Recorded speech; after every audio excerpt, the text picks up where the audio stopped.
Hello అందరికీ welcome to శ్రీవాణీస్ kitchen. ఈరోజు మన కిచెన్లో చేసుకోబోయే స్పెషల్ రెసిపీ వచ్చేసి చికెన్ సమోసా. ఏంటండి చికెన్ సమోసానా? అవును, చికెన్ సమోసాయే. ఆనియన్ సమోసా కన్నా, ఆలు సమోసా కన్నా అండ్ కార్న్ సమోసా కన్నా ఈజీగా ఈరోజు చికెన్ సమోసాని చూపించబోతున్నాను. వీడియోని స్కిప్ చేయకుండా కంప్లీట్గా చూసేయండి.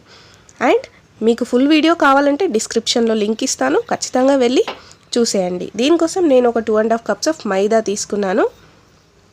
ఇందులో కొద్దిగా ఉప్పు అండ్ ఆయిల్ యాడ్ చేసేసుకొని ఇలా తగినన్ని వాటర్ యాడ్ చేసుకుంటూ చపాతీ పిండి కంటే కొద్దిగా సాఫ్ట్గా, మరీ సాఫ్ట్గా కాకుండా ఇలా మిక్స్ చేసేసుకోండి. ఇప్పుడు ఒక ప్యాన్ తీసుకొని అందులోకి కొద్దిగా ఆయిల్ యాడ్ చేసేసుకొని ఒక స్పూన్ ఆఫ్ షాజీరా అండ్ కట్ చేసి పెట్టుకున్న ఒక ఆనియన్ అండ్ కొద్దిగా పుదీనా యాడ్ చేసేసుకొని కొద్దిగా ఉప్పు కూడా వేసేసుకొని మంచిగా మగ్గనిచ్చుకోండి. అండ్ ఇప్పుడు ఈ స్పూన్తో ఒక హాఫ్ స్పూన్ ఆఫ్ అల్లం వెల్లుల్లి పేస్ట్ ఫ్రెష్గా చేసుకొని వేసుకోండి. టేస్ట్ అనేది ఎక్కువగా వస్తుంది.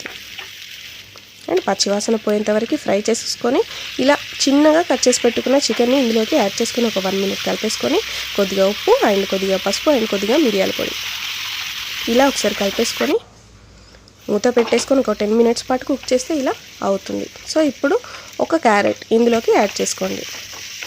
నేను దీనికోసం ఒక ఆనియన్ అండ్ ఒక క్యారెట్, కొద్దిగా కొత్తిమీర అండ్ కొద్దిగా పుదీనా అండ్ ఇప్పుడు ఒక హాఫ్ స్పూన్ ఆఫ్ ధనియాల పొడి అండ్ ఒక స్పూన్ ఆఫ్ కారం వేసేసుకొని మంచిగా కలిపేసుకోండి.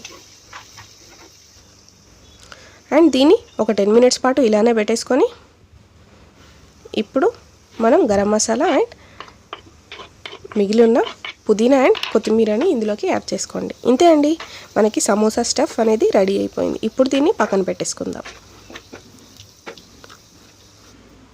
అండ్ ఇప్పుడు మనం దీంతో సమోసా షీట్స్ రెడీ చేసుకుందాం.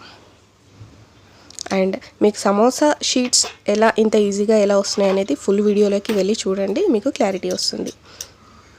ఇక్కడ చూస్తున్నారు కదా ఎంత పర్ఫెక్ట్గా మనకి సమోసా షీట్స్ వచ్చాయో. అండ్ ఈ స్టఫ్ని ఇందులోకి పెట్టేసుకొని ఇంకా ఆయిల్లో డీప్ ఫ్రై చేసుకోవడమే. అండ్ నేను ఇక్కడ హై ఫ్లేమ్లో పెట్టుకొని మాత్రమే ఫ్రై చేస్తున్నాను.